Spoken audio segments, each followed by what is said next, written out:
തമിഴ്നാടിന് governor എന്ന് കേൾക്കുമ്പോഴേ ഹാലിളകും. ഇപ്പോൾ ഒരു റിപ്പോർട്ട് സംസ്ഥാന സർക്കാരിന് ജസ്റ്റിസ് കുര്യൻ ജോസഫ് ഉപദേശക സമിതി കൊടുത്തിരിക്കുകയാണ്. അതായത് ഗവർണർമാർക്ക് കൂച്ചുവിലങ്ങിടണം എന്നുള്ളത് തന്നെയാണ് ആ റിപ്പോർട്ടിൽ പറയുന്നത് എന്ന് പറയുന്നു. എന്താണ് ഇത്രത്തോളം വൈരാഗ്യം ഈ ഗവർണർമാരോട് തമിഴ്നാടിന്? ഗവർണർമാരോട് തമിഴ്നാടിന് വൈരാഗ്യം എന്ന് പറയുന്നതിനേക്കാളും DMK എന്ന രാഷ്ട്രീയ പാർട്ടിക്ക് ഗവർണർമാരോടുള്ള വൈരാഗ്യം, അതാണ് നമ്മൾ കണക്കാക്കേണ്ടത്. അപ്പോൾ അവരുടെ ഒരു ഔദ്യോഗിക വക്താവുണ്ട്, RS ഭാരതി. അയാൾ രാജ്യസഭ MP ഒക്കെയാണ്, DMK-കാരൻ. അയാൾ 2-3 തവണ ഇപ്പോൾ ചോദിക്കുന്നു, ആടിന് താടി ഉണ്ട് അല്ല, അതേപോലെ സംസ്ഥാനത്തിന് എന്തിനാ ഗവർണർ? ആടിന് താടി വേണോ? ഇല്ല, വേണ്ടല്ലോ. അതുപോലെ സംസ്ഥാനത്തിന് ഗവർണറെ ആവശ്യമുണ്ടോ? വളരെ ഡിറോഗേറ്ററി ടേംസാണ്. അയാൾക്കെതിരെ എന്താ പറയുക, ഗവർണർമാരെ ആക്ഷേപിച്ചു എന്നുള്ള രീതിയിൽ കേസെടുക്കേണ്ടതാണ്. അത് മാത്രമല്ല, അവർക്ക് വേണ്ടത് ഒരു യെസ് മാനെയാണ്. ഇവർ എഴുതി കൊടുക്കുന്ന കടലാസ് മുഴുവനും എന്താ പറയണ വായിക്കുക, അല്ലെങ്കിൽ ഒപ്പിട്ട് കൊടുക്കുക. ഇവർ പാസ്സാക്കി അയക്കുന്ന റെസൊല്യൂഷൻസ് മുഴുവനും അംഗീകരിച്ച് കേന്ദ്രത്തിന് അയക്കുക. അതിപ്പോൾ ഇപ്പോഴത്തെ governor Ravi, RN Ravi, IPS ഉദ്യോഗസ്ഥനാണ്. അദ്ദേഹം ആരായിരുന്നു എന്നറിയാമോ? അദ്ദേഹം ഇൻ്റലിജൻസ് ബ്യൂറോയുടെ, ജോയിൻറ്റ് ഇൻ്റലിജൻസ് ബ്യൂറോയുടെ ഡയറക്ടറായിരുന്നു. ഇന്ത്യ കണ്ട ഏറ്റവും പ്രഗത്ഭനായ IPS ഉദ്യോഗസ്ഥന്മാരിൽ ഒരാളായിരുന്നു. നാഗാലാൻഡിൽ അദ്ദേഹം കേന്ദ്ര ഗവൺമെൻറ്റിനെ പ്രതിനിധീകരിച്ചിട്ട് നാഗാലാൻഡുമായി നാഗാലാൻഡിൽ തീവ്രവാദികളുടെ ഒരു വലിയ സങ്കേതമുണ്ട്, national socialist council of Nagaland. അവരുമായിട്ട് ചർച്ച നടത്തി വളരെ പ്രശ്നങ്ങൾ പരിഹരിക്കുന്നതിൽ മുൻകൈയെടുത്ത ആളാണ്. നമ്മുടെ സെൻകുമാർ അല്ലേ, മുൻ പോലീസ് മേധാവി, DGP, അദ്ദേഹത്തിൻ്റെ ആത്മകഥയിൽ എഴുതിയിട്ടുണ്ട്, ഞാൻ IPS കിട്ടി പ്രൊബേഷണറായിട്ട് കേരളത്തിൽ വരുമ്പോൾ അന്ന് രവി സാറ് ഇവിടെ കേരളത്തിൽ സൂപ്രണ്ട് ഓഫ് പോലീസോ DIG എന്തോ ആയിരുന്നു. എനിക്ക് അദ്ദേഹത്തിൻ്റെ കീഴിൽ എൻ്റെ IPS പരിശീലനം നടത്തണം എന്നായിരുന്നു വലിയ ആഗ്രഹം. പക്ഷേ എന്നെ സമ്മതിച്ചില്ല അന്നത്തെ പോലീസ് മേധാവികൾ, അതുകൊണ്ട് നടന്നില്ല. പക്ഷെ എന്നാലും ഞാൻ ആ സൗഹൃദം ഇന്നും സൂക്ഷിക്കുന്നു എന്നൊക്കെയാണ് അദ്ദേഹം എഴുതിയിരിക്കുന്നത്. വളരെ ഒരു സ്കോളർലി പേഴ്സണാണ്. സാഹിത്യമാണെങ്കിലും സയൻസ് ആണെങ്കിലൊക്കെ വളരെ നന്നായിട്ട് സംസാരിക്കുകയും വളരെ പ്രിപ്പയർഡായിട്ട് പോയി സംസാരിക്കുകയും ചെയ്യുന്ന ആളാണ്. അപ്പം ഈ സ്റ്റാലിനെ സംബന്ധിച്ചിടത്തോളം സ്റ്റാലിൻ എഴുത്തും വായനയും കഷ്ടേ ഉള്ളൂ. BA ഉണ്ടെന്ന് പറയണം, അതിപ്പോൾ ദൈവത്തിമ്പരാൻ അറിയാം BA ഉണ്ടോ ഇല്ലെന്നുള്ളത്. അപ്പം അതിന് മുമ്പ്, രവി വരുന്നതിന് മുമ്പ് ബൻവാരിലാൽ പുരോഹിത് എന്ന് പറഞ്ഞ ഒരു മുൻ കോൺഗ്രസ്സുകാരനായിരുന്നു. അദ്ദേഹം BJP-യിൽ ചേർന്നു. പിന്നീടാണ് അദ്ദേഹത്തിന് ഗവർണറുടെ പദവി കൊടുത്ത് അദ്ദേഹം ഗവർണറായിട്ട് വന്നു. അദ്ദേഹത്തെ കണ്ടുവാനും ദ്രോഹിച്ചിരുന്നു. പ്രജതിക്കറിയാം, ഒരു ഗവർണറുടെ ജോലി എന്ന് പറഞ്ഞാൽ രാജ്ഭവനിലെ 4 ചുവരുകൾക്കുള്ളിൽ ഒതുങ്ങിക്കൂടുന്ന ജോലിയല്ല. അദ്ദേഹത്തിന് സംസ്ഥാനത്ത് എവിടെ വേണമെങ്കിലും പോകാൻ പറ്റും. അദ്ദേഹം അന്ന് എടപ്പാടി പഴനിസ്വാമി മുഖ്യമന്ത്രിയായിരുന്നു. അപ്പം അദ്ദേഹം എടപ്പാടി എടുത്ത് പറഞ്ഞു, എനിക്ക് ഒരു മന്ത്രിയുടെ സർവീസസ് വേണം, ഞാൻ ഇന്ന സ്ഥലത്ത് പോവുക, തഞ്ചാവൂർ പോവുക, അല്ലെങ്കിൽ തിരുവാരൂർ പോവുക, തിരുനെൽവേലിയിൽ പോവുക, അപ്പോൾ ഒരു മന്ത്രി എൻ്റെ കൂടെ ഉണ്ടായിരിക്കണം. അദ്ദേഹത്തിൻ്റെ ഇഷ്ടത്തിന് വന്നോട്ടെ, എനിക്ക് ജനങ്ങളുമായിട്ട് ഒന്ന് ഇൻ്ററാക്റ്റ് ചെയ്യണം എന്ന് പറഞ്ഞു. അവർ ഒരു മന്ത്രിനെ വിട്ടുകൊടുത്തു. അപ്പോൾ അദ്ദേഹം ചെന്നിട്ട് എല്ലാവരോടും ചോദിച്ചു, ഞാൻ നിങ്ങൾക്ക് വേണ്ടിയിട്ട് എന്താ ചെയ്തു തരേണ്ടത്? സംസ്ഥാന സർക്കാരുണ്ട്, നിങ്ങളുടെ കാര്യങ്ങളൊക്കെ നോക്കി നടത്താൻ. പക്ഷേ ഡൽഹിയിൽ നിന്നോ കേന്ദ്രത്തിൽ നിന്നോ എന്തെങ്കിലും നിങ്ങൾക്ക് കിട്ടാനുണ്ടോ? എന്തെങ്കിലും നിങ്ങൾക്ക് അലവൻസ്, നിങ്ങൾക്ക് കിട്ടേണ്ട ആനുകൂല്യങ്ങൾ എന്തെങ്കിലും കിട്ടാതിരുന്നിട്ടുണ്ടോ? അത് പറയൂ, ഞാൻ എൻ്റെ സ്വാധീനം ഉപയോഗിച്ചിട്ട് ഞാൻ ചെയ്തു തരാം. അവർ എന്താ പറയണ, ഗവർണറായിട്ട് നല്ല ബന്ധമായിരുന്നു. അങ്ങനെ വളരെ പോപ്പുലറായി ഗവർണറായിട്ട്. നമ്മുടെ ആരിഫ് മുഹമ്മദ് ഖാൻ ഉണ്ടായിരുന്നില്ലേ, മുൻ ഗവർണർ? അദ്ദേഹത്തിനെ പോലെ തന്നെ വളരെ എന്താ പറയുക, ഒരു നല്ല ഒരു പക്വതയുള്ള ഒരു സ്കോളർലി പേഴ്സൺ ആയിരുന്നു ബൻവാരിലാൽ പുരോഹിത്. അദ്ദേഹം ഈ ജില്ലകൾ സന്ദർശിക്കാൻ പോകുമ്പോൾ അവിടെ മുഴുവൻ കരിങ്കൊടി കാട്ടി DMK-കാർ. അവർ പറയണത് ഗവർണർ സംസ്ഥാന ഭരണത്തിൽ ഇടപെടുകയാണ്, സംസ്ഥാന ഭരണത്തിന് BJP-നെ പേടിയാണ്, അതുകൊണ്ടാണ് അവർ ഗവർണർ ഇങ്ങനെ മറ്റ് ജില്ലകളിലെല്ലാം പോയി ചെയ്യണമെന്ന്. ഞാൻ കണ്ട TV ഇമേജസിൽ ഗവർണർ ഈ സ്വച്ഛ് ഭാരത് സ്കീമിൻ്റെ പരിപാടിയായിട്ട് റോഡ് ഏതോ മോശമായിട്ട് കിടക്കുന്നതുകൊണ്ട് അദ്ദേഹം ചൂല് മേടിച്ച് വരുത്തി അത് അടിച്ചു വാരിയിട്ട് പറഞ്ഞു, ജനങ്ങളോട് പറഞ്ഞു, നിങ്ങൾ സ്വയം തയ്യാറായി മുമ്പോട്ട് വരണം. നിങ്ങളിത് 2 ദിവസം ചെയ്താൽ ബന്ധപ്പെട്ട അധികാരികൾ, സംസ്ഥാന ഗവൺമെൻറ്റിൻ്റെയോ തദ്ദേശ സ്വയംഭരണ സ്ഥാപനങ്ങളെ അധികാരികൾ ഒന്ന് ഇത് വേണ്ട രീതിയിൽ ചെയ്തോളും. നിങ്ങളൊന്ന് ചെയ്ത് നോക്ക്. ചെയ്തിട്ടില്ല എന്നുണ്ടെങ്കിൽ ഞാൻ ഇനിയും വരും, അപ്പം എൻ്റെ അടുത്ത് പറഞ്ഞാൽ മതി എന്നുണ്ട്. ഇതൊന്നും DMKക്ക് പിടിക്കില്ല. ഈ ഇന്ദിരാഗാന്ധിയുടെ കാലത്തും രാജീവ് ഗാന്ധിയുടെ കാലത്തും ഗവർണറെ ഉപയോഗിച്ച് അവർ ഏറ്റവും കൂടുതൽ രാഷ്ട്രീയ കളികൾ നടത്തിയിട്ടുണ്ടായിരുന്നു.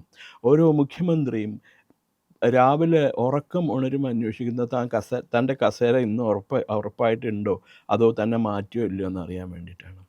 സാർ ഇപ്പോൾ DMKയുടെ കാര്യം പറഞ്ഞല്ലോ. DMKക്ക് ഇത്രത്തോളം ഗവർണർ എന്ന് പറയുന്ന ആ ഒരു സ്ഥാനത്തോട്, അവിടെ ആരിരുന്നാലും ആ ഒരു പൊസിഷൻ ആണല്ലോ, ആ സ്ഥാനത്തോട് ഇത്രത്തോളം ദേഷ്യം അല്ലെങ്കിൽ അതായത് അങ്ങനെ ഒരു ഇത് വേണ്ട എന്ന് തീരുമാനിക്കാൻ എന്തെങ്കിലും കാരണം? അവർക്ക് ഇന്ത്യ എന്ന് പറയുന്ന മഹാരാജ്യത്തിൻ്റെ ഭാഗമല്ല തമിഴ് എന്നാണ് തമിഴന്മാർ DMKക്കാർ കരുതുന്നത്. അതേസമയം എം ജി രാമചന്ദ്രൻ മുഖ്യമന്ത്രി AIADMKയുടെ, അദ്ദേഹത്തിന് ഈ പ്രശ്നം ഉണ്ടായിരുന്നില്ല. അദ്ദേഹം ജയലളിതയ്ക്ക് കൊടുത്ത അഡ്വൈസ് എന്താണെന്നറിയാമോ? നെവർ ഫൈറ്റ് വിത്ത് ഡൽഹി എന്നാണ് അവർ മറ്റേ രാജ്യസഭയിലെ മെമ്പറായിരുന്നു പോയപ്പോഴും ഒക്കെ പറഞ്ഞത്. നെവർ ഫൈറ്റ് വിത്ത് ഡൽഹി. ബാക്കി എന്താ, ഡൽഹിയായിട്ട് വഴക്കുണ്ടാകാൻ പോകരുത്. അങ്ങനെ ആ ഇതനുസരിച്ചിട്ടാണ് ജയലളിത ഡൽഹിയായിട്ട് പലപ്പോഴും വഴക്കുണ്ടാക്കിയിട്ടുണ്ട്, അത് കാര്യം വേറെ. പക്ഷേ ഒരു പരിധി വിട്ടിട്ട് അവർ മുഖ്യമന്ത്രിയായിരുന്ന സമയത്ത് കേന്ദ്രവുമായിട്ട് നല്ല റിലേഷനിലാണ് പോയിരുന്നത്. അപ്പോൾ അവർ പറയണത്, ഞങ്ങൾ ഈ DMKയുടെ ഒരു കഥ സംഭവം അറിയാമോ? അണ്ണാദുരൈ തമിഴ്നാട് മുഖ്യമന്ത്രിയായിരുന്നു. 67 ഇലക്ഷനിൽ DMK ജയിച്ച മുഖ്യമന്ത്രിയാണ്. DMKയുടെ ഫൗണ്ടറാണ് അണ്ണാദുരൈ. അതിനു മുമ്പ് രാജ്യസഭ മെമ്പറായിരുന്നു 65, 64, 65, 66 പീരീഡിൽ. അയാൾ രാജ്യസഭയിൽ 64 തോന്നുന്നു പ്രസംഗിച്ചത്, എനിക്കിപ്പോഴും ഓർമ്മയുണ്ട്, ഞാനത് വായിച്ചിട്ട് നന്നായിട്ട്. അയാൾ പറഞ്ഞു, ഞങ്ങൾക്ക് ഇന്ത്യ എന്ന് പറഞ്ഞ ഈ രാജ്യത്തോട് വലിയ അഭിപ്രായമൊന്നുമില്ല, കൂറൊന്നുമില്ല. ഞങ്ങൾ ദ്രാവിഡ നാടാണ് ഞങ്ങൾക്ക് വേണ്ടത്. ഞങ്ങൾക്ക് ദ്രാവിഡ നാടിന് വേണ്ടിയിട്ടാണ് DMK നിലനിൽക്കുന്നത്. അപ്പോൾ ഞങ്ങൾക്ക് എന്നും ഒരു സ്വതന്ത്ര രാഷ്ട്രമായി നിൽക്കാനാണ് ഞങ്ങൾക്ക് താല്പര്യം. ഞങ്ങളുടെ പാർട്ടി അതിനു വേണ്ടിയിട്ടാണ് അതിനു വേണ്ടിയിട്ടാണ് നിൽക്കണമെന്ന് പറഞ്ഞു. ആ പ്രസംഗം കഴിഞ്ഞ് വിത്തിൻ മാസങ്ങൾക്കുള്ളിൽ ഭരണഘടന ഭേദഗതി ചെയ്തു ഇന്ത്യ ഗവൺമെൻറ്. ഇന്ത്യൻ സോവറിനിറ്റിനെയും ഇന്ത്യൻ യൂണിറ്റിനെയും ഇന്ത്യൻ ഇൻറ്റഗ്രിറ്റിനെയും അംഗീകരിക്കാത്ത ആൾക്കാർക്ക് തെരഞ്ഞെടുപ്പിൽ മത്സരിക്കാൻ പറ്റൂല എന്ന് പറഞ്ഞിട്ട് ഭരണഘടന ഭേദഗതി ചെയ്തു. അത് കഴിഞ്ഞ് പിന്നെ അണ്ണാദുരൈ മിണ്ടിയിട്ടില്ല. ഈ ഞങ്ങൾ ഇന്ത്യയുടെ ഭാഗമല്ല, ഞങ്ങൾക്ക് ദ്രാവിഡ നാട് വേണം എന്നുള്ളത്. ഇപ്പോൾ 2018 തോന്നുന്നു സ്റ്റാലിൻ ഈറോഡ് വെച്ചിട്ട് ഒരു സമ്മേളനത്തിൽ പറഞ്ഞു, ദ്രാവിഡ നാട് എന്നുള്ള സങ്കല്പം എന്ന സ്വപ്നം ഞങ്ങളുടെ DMKയുടെ ഭരണഘടനയിൽ ഉണ്ട്. ഞങ്ങളത് തൽക്കാലം ബാക്ക് ബേണറിൽ വെച്ചിരിക്കുകയാണ്. അത് വേണ്ട സമയമാകുമ്പോൾ ഞങ്ങളതെടുത്ത് പ്രയോഗിക്കും. ഒരു സ്വതന്ത്ര തമിഴ് രാഷ്ട്രം, ദ്രാവിഡ നാട് എന്നുള്ളതാണ് ഞങ്ങളുടെ സങ്കല്പം. കേരളത്തിൻ്റെ ഒരു ഭാഗവും കർണാടകത്തിൻ്റെ ഒരു ഭാഗവും ഇതെല്ലാം കൂടി ചേർത്ത് തമിഴ്നാടിനോട് ചേർന്ന് ഒരു സ്വതന്ത്ര തമിഴ് നാട് എന്നാണ് സ്വതന്ത്ര ദ്രാവിഡ നാട് എന്നുള്ളതാണ് ഞങ്ങളുടെ സങ്കല്പം. അപ്പോൾ ഈ ദ്രാവിഡൻ ആര്യൻ ഇതൊക്കെ കൺസെപ്റ്റ് തന്നെ ശുദ്ധ ഭോഷ്കാണെന്ന് സയൻറ്റിഫിക്കായിട്ട് തെളിയിച്ചു കഴിഞ്ഞു. കാശ്മീർ മുതൽ കന്യാകുമാരി വരെയും സൂററ്റ് മുതൽ സുൽച്ചാർ വരെയും ഉള്ള ജനങ്ങളുടെ DNA, deoxy ribo nucleic acid, നമ്മുടെ ജീവിതത്തിൻ്റെ ബിൽഡിംഗ് ബ്ലോക്സുകളാണ്. ആ DNA പരിശോധിച്ചിട്ട് Estonian biocentre, Harvard medical college, centre for cellular and molecular biology, Banaras Hindu university, ഇവിടത്തേക്ക് മോളിക്കുലർ ബയോളജിസ്റ്റുകൾ, വിദഗ്ധരായ മോളിക്കുലർ ബയോളജിസ്റ്റുകൾ പറഞ്ഞത് ഈ ആര്യൻ ദ്രാവിഡൻ സങ്കല്പം എന്ന് പറയുന്നത് ശുദ്ധ ഭോഷ്കാണ്. അങ്ങനെ ഒരു സിസ്റ്റം ഈ രാജ്യത്ത് നിലവിലുണ്ടായില്ല. അവർ പറയുന്നത് ആര്യൻസ് ഇവിടെ ഒന്ന് പാർത്തു എന്നാണ് പറയുന്നത്. യഥാർത്ഥത്തിൽ ഇന്ത്യയിൽ നിന്ന് പുറത്തേക്കാണ് ആൾക്കാർ പോയത്. ഇതിനെ ചലഞ്ച് ചെയ്യാനായിട്ട് വേറെ ആർക്കും സാധിച്ചിട്ടില്ല. അവിടെ ഇവിടെ നിന്ന് ആൾക്കാർ പറയാ, അതൊക്കെ തെറ്റാണ്. സയൻസിനെ ചോദ്യം എങ്ങനെയാണ് നമുക്ക് ചോദ്യം ചെയ്യാൻ പറ്റുക? അവർ പ്രൂവ് ചെയ്ത് കഴിഞ്ഞതാണ്.